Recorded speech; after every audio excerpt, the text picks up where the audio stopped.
नमस्कार विद्यार्थियों, मैं मनीष कुमार शर्मा सक्सेस पॉइंट में आप सभी का स्वागत करता हूं। तो दोस्तों, भारत में जो कोरोना की दूसरी लहर है उसका सबसे बड़ा कारण कोरोना का डबल म्यूटेंट वेरिएंट है। वेरिएंट बोलूं मैं तो रूप, आम भाषा में बोलूं तो अब वैज्ञानिक जो है वो उस डबल म्यूटेंट रूप पर या वेरिएंट पर अध्ययन कर रहे हैं और उसी दौरान भारत में कोरोना का एक अलग नया वेरिएंट मिला, एक नया रूप मिला, एक नया स्ट्रेन मिला है, जिसके बारे में आज हम इस वीडियो में विस्तृत चर्चा करेंगे। और इस वीडियो का मेन मोटिव यही है कि आपको अधिक से अधिक जानकारी मैं प्रोवाइड करवा सकूं। पैनिक होने की 1% भी ज़रूरत नहीं है, ठीक है। तो आज की इस वीडियो में हम जिस मुद्दों पर या जिन बिंदुओं पर बात करेंगे उनमें पहला है कि क्या है ये नया आंध्र प्रदेश स्ट्रेन, जिसके बारे में मैंने अभी आपको बताया कि एक नया स्ट्रेन मिला है, उसको बोला गया है आंध्र प्रदेश स्ट्रेन। क्या है ये, इस पे चर्चा करेंगे। दूसरा, क्या इस आंध्र प्रदेश स्ट्रेन पर हमारी जो भारत में 3 वैक्सीन को अप्रूवल मिला हुआ है इमरजेंसी, वो प्रभावी होंगी या नहीं होगी। तीसरी बात, भारत में जो 3 वैक्सीन है जिनको अप्रूवल मिला हुआ है इमरजेंसी, उनमें से कौन सी वैक्सीन है वो आपको लगानी चाहिए। काफ़ी लोगों में ये डाउट है कि कौन सी वैक्सीन लगाए जो हमारे लिए सही रहेगी। और चौथा और अंतिम बिंदु होगा अपना कि भारत में कोरोना की तीसरी लहर कैसे आएगी, आएगी कि नहीं आएगी, आएगी अगर तो कब आएगी, ये सारी की सारी बातें आज इस वीडियो में हम करेंगे। तो सबसे पहले हम बात करते हैं जो नया स्ट्रेन है जिसको बोला गया है आंध्र प्रदेश स्ट्रेन, उसके बारे में। तो जब वैज्ञानिक डबल म्यूटेंट रूप पर या वेरिएंट पर अध्ययन कर रहे थे, तभी हैदराबाद और गाजियाबाद के 2 रिसर्च इंस्टीट्यूट है, जिसमें एक है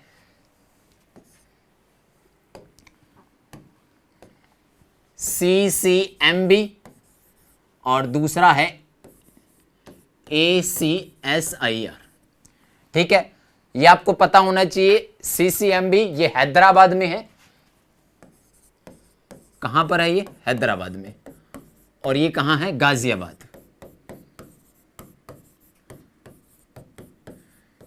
ठीक है, फुल फॉर्म में आपको बता देता हूं। Centre of cellular and microbiology, academic centre of scientific and innovative research, ठीक है। तो इन दोनों संस्था के वैज्ञानिकों ने पाया कि आंध्र प्रदेश के एक शहर है जिसका नाम है कुर्नूल। कहां का? ये आंध्र प्रदेश का। वहां पर जो कोरोना वायरस है इसका एक नया स्ट्रेन मिला है, जो कि डबल म्यूटेंट कोरोना वायरस का जो रूप है, जिसके कारण दूसरी लहर है वो भारत में इतना ज्यादा कोहराम मचा रही है, उससे अलग एक स्ट्रेन मिला जिसको इन्होंने नाम दिया N440K, और इसी को हम क्या कहते हैं? आंध्र प्रदेश स्ट्रेन। इस सबसे पहले, अब इसका नाम आंध्र प्रदेश स्ट्रेन क्यों मिला? क्योंकि ये आंध्र प्रदेश में सबसे पहले मिला। हो सकता है ये विदेश में भी पहले अलग किसी देश में मिला हो, लेकिन भारत में ये अभी मिला है, इसलिए इसको क्या बोला है? आंध्र प्रदेश स्ट्रेन। ये चर्चा में क्यों है दोस्तों? ये चर्चा में इसलिए है क्योंकि इसी जो ये गाजियाबाद और हैदराबाद के रिसर्च इंस्टीट्यूट है, वहां के एक प्रोफेसर है PV राघवन, ठीक है। इन्होंने बताया कि जो कुर्नूल आंध्र प्रदेश में जो स्ट्रेन मिला है, ये सामान्य कोरोना वायरस से 15 गुना अधिक प्रभावी है। कितना गुना? 15 गुना। अब इस 15 गुना अधिक प्रभावी होने का मतलब समझिएगा आप, यह नहीं है कि ये फैलेगा 15 गुना ज्यादा। इसको आप थोड़ा सा ढंग से समझिएगा दोस्तों कि जो N440 के वेरिएंट है, वेरिएंट का मतलब, मैं बार बार वेरिएंट बोल रहा हूं, इसका मतलब है रूप, ठीक है। N440 के जो रूप है, वेरिएंट है, वो 15 गुना प्रभावी है सामान्य कोरोना से। इसका मतलब क्या है? जैसे अभी दूसरी लहर में जो डबल म्यूटेंट वायरस किसी के प्रवेश कर गया शरीर में, तो क्या होगा कि उसको ऑक्सीजन की जरूरत लगभग 6 से 7 दिन के बाद में पड़ेगी। यही हो रहा है आमतौर पे। लेकिन अगर ये N440 के वेरिएंट उसके शरीर में प्रवेश कर गया तो उसमें जो ऑक्सीजन की जरूरत है शरीर को वो लगभग 3 से 4 दिन में जरूरत पड़ जाएगी उसको। यानी कि जो शरीर में ऊतक होते हैं उनमें ऑक्सीजन की कमी हो जाएगी, वो कितने दिन में ही हो जाएगी? 3 से 4 दिन में।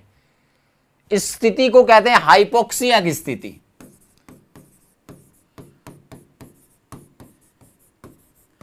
कि जो N440 के नया वेरिएंट है जो आंध्र प्रदेश में मिला है वो 15 गुना प्रभावी है। कैसे प्रभावी है? कि इसमें जो शरीर है उसमें हाइपोक्सिया की स्थिति, हाइपोक्सिया का मतलब है ऊतकों में या शरीर के ऊतकों में ऑक्सीजन की कमी है, वो 3 से 4 दिन के अंदर ही आ जाएगी। जो सामान्य या डबल म्यूटेंट कोरोना में 6 से 7 दिन में आ रही थी, यही इस नए स्ट्रेन का प्रभाव है। समझे मेरी बात? कि नया स्ट्रेन है वो 15 गुना प्रभावी है। वो किस पे प्रभावी है? अपने शरीर पे।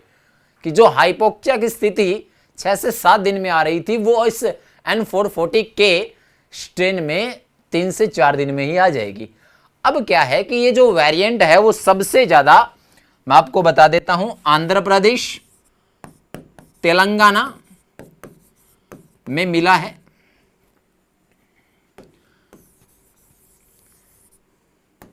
ऐसे ही बता देता हूं आपको कि जो आंध्र प्रदेश, तेलंगाना, कुछ कर्नाटका, छत्तीसगढ़ और महाराष्ट्र में भी इसके केसेस मिले हैं। लेकिन ये जो केसेस है वो 5% के ही लगभग है। ठीक है। इन जो रिसर्च इंस्टीट्यूट है इनके एडवाइजर है राकेश मिश्रा, उन्होंने बोला है कि ये 5% ही केस ऐसे हैं जो N440 के वेरिएंट वाले हैं। तो हो सकता है ये आने वाले 2-3 हफ्तों में भारत में समाप्ति हो जाए और आगे फैले भी ना, क्योंकि अगर फैलता है तो हो सकता है कहीं ना कहीं ये ज़्यादा प्रभावित करेगा व्यक्तियों को, मनुष्यों को, आम जनता को। तो अभी तक जितने भी केसेज आए हैं वो बहुत ही कम हैं, लेकिन ये जरूर आए हैं और ऐसा वेरिएंट अभी तक भारत में कहीं नहीं मिला। ठीक है। ये आंध्र प्रदेश के कुर्नूल में ही पहला मिला है जिसका नाम है N440 के। ठीक है। तो याद रखना है आपको, आपसे कोई पूछे कि ये नया वायरस जो स्ट्रेन आया है वो सबसे पहले कहाँ मिला है, क्या नाम है उसका, ठीक है, किन्होंने रिसर्च की थी, तो हैदराबाद और गाजियाबाद के जो 2 इंस्टीट्यूट है उनका नाम आपको याद रखना है। और मैं बार बार कह रहा हूँ पैनिक नहीं होना है, ये सिर्फ एक आपको सामान्य जानकारी दी जा रही है। ठीक है। और उन्होंने ये भी कहा है कि महाराष्ट्र, कर्नाटका, छत्तीसगढ़, आंध्र प्रदेश, तेलंगाना, ये 5 राज्य है जहां पर इनके केसेस मिले हैं। सबसे ज़्यादा आंध्र प्रदेश और तेलंगाना में मिले हैं। यहाँ पे जो मौतें ज़्यादा हो रही है या लोगों को ऑक्सीजन ज़्यादा चाहिए, ठीक है, जैसे पहली लहर में ऐसा नहीं हुआ था जो दूसरी लहर में हो रहा है, तो उन्होंने कहा हो ना हो कहीं ना कहीं इसका प्रभाव उनमें है। इसी वजह से उन्हें ऑक्सीजन की ज़्यादा जरूरत पड़ रही है और जल्दी जरूरत पड़ रही है, क्योंकि इसका प्रभाव क्या है मैंने आपको बोल दिया है, हाइपोक्सिया की स्थिति है वो जल्दी आएगी। समझ में आया? तो नया स्ट्रेन क्या है, कहाँ पर मिला है और कैसे प्रभावी है, ये आपको सामान्य जानकारी पता होनी चाहिए, पैनिक नहीं होना है। दूसरी बात हम बात करें इसी में कि क्या वैक्सीन प्रभावी होगी या नहीं होगी। अब वैक्सीन के प्रभाव का जो भी ब्यौरा है या जो भी अपने कहें कि मानक रूप से वो प्रभावी है या नहीं है, इसके बारे में जो वैधानिकता है वो करता है PHE, public health of England. ठीक है, पब्लिक हेल्थ ऑफ इंग्लैंड ये किसी भी वैक्सीन का किसी भी वेरिएंट पर क्या प्रभाव होगा इसके बारे में जानकारी प्रदान करता है।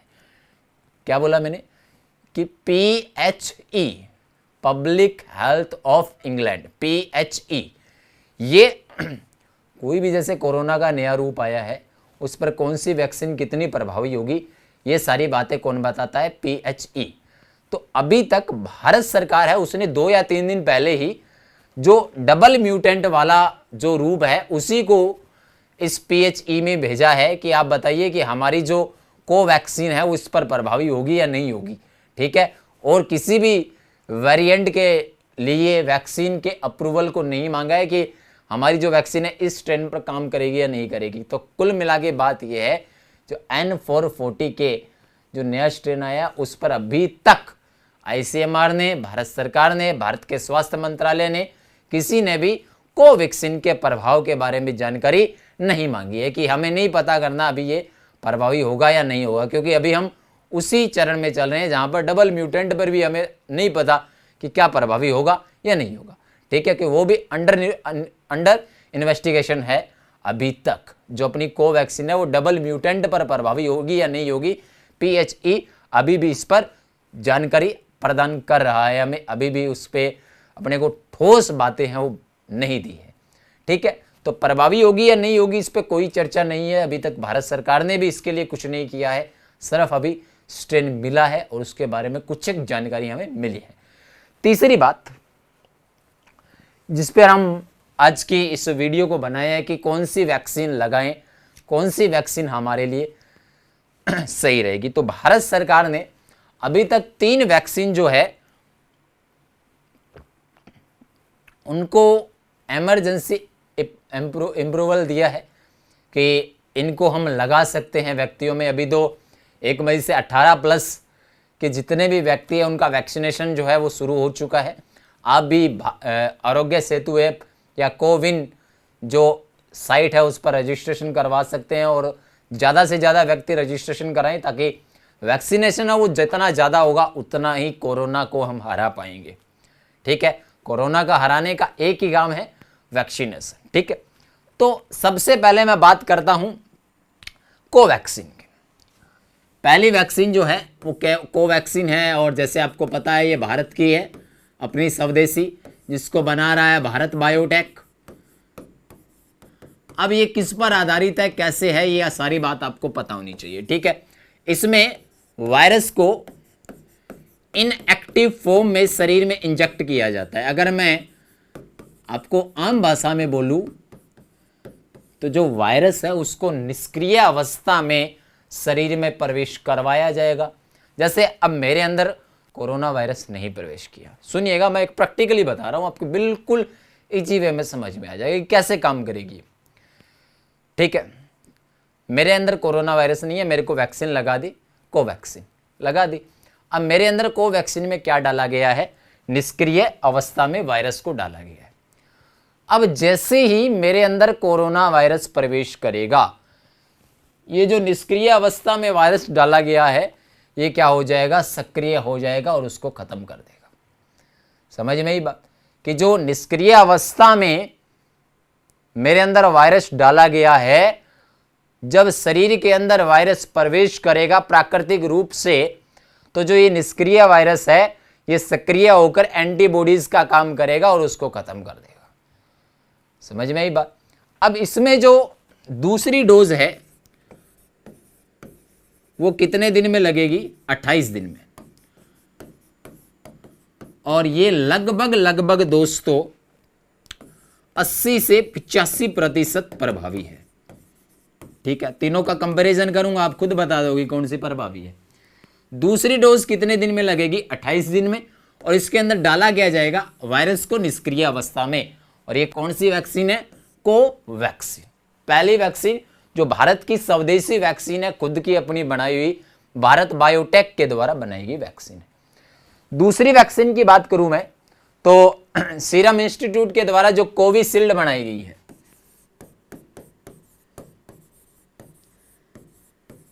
इसके द्वारा बनाई गई है, ये सीरम इंस्टीट्यूट के द्वारा। इसमें क्या होता है, ये किस पर आधारित है, ये जो वैक्सीन है ये आरएनए जीनोम पर आधारित है। जो वायरस का आरएनए है उस पर काम करेगी ये वैक्सीन जब शरीर में वायरस प्रवेश करेगा। दूसरी बात, इसमें 42 से 56 दिन के अंदर जो दूसरी डोज है वो लगेगी। कोवैक्सीन में दूसरी डोज लगती है 28 दिन के बाद में, कोविशील्ड में लगेगी 42 से 56 दिन के बाद में। अब 42 से 56 दिन के बीच में आपने दूसरी डोज लगाई तो ये वैक्सीन है वो 80 से 85% सेम इसके जितना ही क्या होगी, प्रभावी होगी। ठीक है, अब क्या हुआ है कि कुछ लोग कह रहे हैं कि डॉक्टर्स है या जो बुजुर्ग व्यक्ति है वो वैक्सीन लगाने के बाद में भी क्या हो रहे हैं, मर रहे हैं या संक्रमित हो रहे हैं। तो उनके लिए मैं आपको एक बात बताता हूं कि पहले जब तक इसकी तीसरी फेज के रिजल्ट आए थे उससे पहले इसका जो टाइम था दूसरी डोज का वो भारत सरकार ने कितने दिन किया था, 28 दिन। और बाद में जो तीसरी फेज के रिजल्ट्स आए उसमें उन्होंने कहा कि 28 दिन के बाद में अगर मैं इसकी दूसरी डोज दे देता हूं तो ये कितने प्रतिशत प्रभावी होती है, लगभग 55%। ठीक है, लेकिन बाद में जब तीसरी फेज के ट्रायल्स आए तो उन्होंने कहा कि 28 से बढ़ाकर इसके दिन कितने होने चाहिए, 42 से 56 दिन के बाद बीच में दूसरी डोज लगनी चाहिए, फिर ये कितने प्रतिशत प्रभावी होगी, 80 से 85%। समझ में आई दूसरी वैक्सीन? तो है क्या, सिर्फ टाइम में अंतर है या अंदर जो मटेरियल इंजेक्ट कर रहे हैं उसमें अंदर है, बाकी प्रभावी है वो उतनी ही है, चाहे वो कोवैक्सीन हो चाहे कोविशील्ड हो। तीसरी जो वैक्सीन है जो हमारे देश की नहीं है, स्पुतनिक वी, ये रूस की है। ठीक है, इसमें क्या है, दो अलग अलग वायरसों को निष्क्रिय अवस्था में शरीर में डाला जाएगा और इसमें जो दूसरी डोज है वो कब लगेगी, 21 दिन में। ठीक है, इसमें क्या है, ये जो वैक्सीन है वो 90% प्रभावी है। बस इसमें एक ही है कि जो पहली डोज और दूसरी डोज है, चाहे कोवैक्सीन हो चाहे कोविशील्ड हो, पहली वैक्सीन और दूसरी वैक्सीन में जो हम वैक्सीन लगा रहे हैं उनके अंदर में अगर आम भाषा में बोलूं जो दवाई है वो सेम ही है, लेकिन स्पुतनिक वी में पहली वैक्सीन और दूसरी वैक्सीन में जो दवाई है वो अलग अलग है। ठीक है, बाकी प्रभावी वो भी उतनी है, ये भी इतनी है, चाहे कोवैक्सीन, कोविशील्ड, स्पुतनिक वी, प्रभावी लगभग उतनी ही है। अंतर है टाइम पीरियड में, वो भी दूसरी डोज के। कोविशील्ड में 42 से 56 दिन के बीच में लगनी चाहिए, भारत की कोवैक्सीन में 28 दिन के बाद लगनी चाहिए, और स्पुतनिक वी ये थोड़ा सा जल्दी काम करती है इसलिए 21 दिन। और इसमें यह भी बोला जा रहा है कि अगर किसी व्यक्ति के स्पुतनिक वी की पहली डोज लगी है तो वो 80% तक सेफ है। ठीक है, दूसरी डोज लगने के बाद में वो 90% तक मतलब प्रभावी है या सेफ है, मैं ये कह सकता हूँ, सुरक्षित है। तो मैं एक ही बात कहूँगा, वैक्सीन चाहे कोई भी हो, कोवैक्सीन हो, कोविशील्ड हो, स्पुतनिक वी हो, आपको लगानी है और ज़रूरी है लगाना, क्योंकि वही बात, कोरोना को रोकने का एक ही तरीका है, वो है वैक्सीनेशन। अंतिम जो बात थी अपनी वो थी भारत में कोरोना की तीसरी लहर। आईसीएमआर ने 2 दिन पहले कहा था कि तीसरी लहर आएगी, कब आएगी इसका कोई अंदाजा नहीं है, क्योंकि अभी तक दूसरी लहर भी कंट्रोल नहीं हुई। कल जो आईसीएमआर की जो प्रेस कॉन्फ्रेंस थी उनमें उन्होंने कहा कि हो सकता है भारत में तीसरी लहर ना हो। अगर तीसरी लहर आती है तो सीधा सा है, जो एक्सपर्ट्स है वो बता रहे हैं इसमें सबसे ज़्यादा जो प्रभावित होंगे बच्चे, पहली बात। दूसरी बात, इसका कंट्रोल है। जैसे दूसरी लहर में हमारी शायद कुछ कमियां रही थी सरकार की या हमारी खुद की, जिसके कारण दूसरी लहर है वो व्यापक रूप से फैल रही है। अगर हमने अभी कोई तैयारी नहीं की तो हो सकता है तीसरी लहर है वो दूसरी से भी खतरनाक हो। ठीक है, क्योंकि इसमें बच्चे प्रभावित होंगे, जाने इससे ज़्यादा जा सकती है। तो एक्सपर्ट्स जो है वो यही कह रहे हैं कि तीसरी लहर को रोकना है या आएगी तो नियंत्रित करना है, उसकी 2 ही बातें हैं। पहला प्रिकॉशन और दूसरा वैक्सीनेशन। वैक्सीनेशन जितना जल्दी होगा, जितना ज़्यादा होगा, कोरोना है वो उतना ही कमज़ोर होगा। ठीक है, कि जितने ज़्यादा लोग वैक्सीन लगवाएंगे उतना ज़्यादा कोरोना है वो कमज़ोर होगा, कम फैलेगा। दूसरी बात प्रिकॉशन, उसमें क्या है, मास्क कंपल्सरी। दूसरी बात सोशल डिस्टेंसिंग, 2 गज की दूरी, हाथ सैनिटाइज करना। ये 3-4 बातें हैं, यही कोरोना की तीसरी लहर को आने से रोक सकते हैं या आएगी तो उसको कंट्रोल में ला सकते हैं। हालांकि सरकार भी मास्क के लिए आपने को पता है चालान वगैरह, डंडे वगैरह सब कुछ कर रही है। मेरे हिसाब से सरकार को ये ना करके एक अलग मुहिम चलानी चाहिए, वो है कि अगर किसी ने मास्क नहीं लगाया है तो मास्क उसे देना चाहिए, वो भी फ्री में, जैसे बांग्लादेश में हुआ है। बांग्लादेश में दूसरी लहर को रोका गया है इसी तरीके से, क्योंकि भारत में बहुत सारे लोग हैं वो गरीबी रेखा से नीचे अफोर्ड नहीं कर सकते हो सकता है मास्क को। आप डंडे मारोगे, 2000 रुपए लोगे, नहीं लगाएंगे। आप उन्हें फ्री में मास्क दोगे तो वो जरूर लगाएंगे। बांग्लादेश ने ये किया है। अब सबसे गरीब देशों में बांग्लादेश का नाम शुमार है और उन्होंने यही तरीका अपनाया है। जो मास्क नहीं लगा रहा है उनसे कोई चालान नहीं दे रहे, कोई फाइन नहीं लगा रहे, कोई मारपीट नहीं कर रहे, कोई डंडा नहीं मारे। एक ही काम करें, उनको मास्क दे रहे हैं, वो भी फ्री में, और वो मास्क लगा भी रहे हैं लोग। मास्क, सोशल डिस्टेंसिंग, हाथ सैनिटाइज करना, और चौथा है पब्लिक गैदरिंग। सबसे ज़्यादा अभी दूसरी लहर में जिसकी बात की चर्चा वो यही है।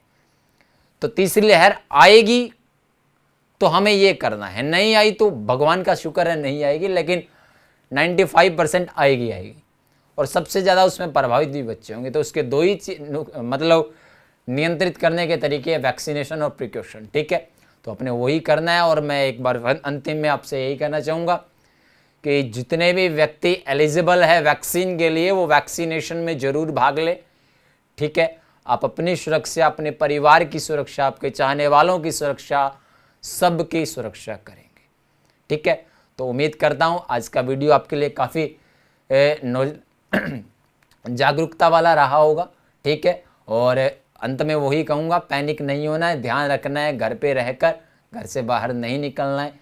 स्वस्थ रहिए, मस्त रहिए। बहुत बहुत धन्यवाद दोस्तों।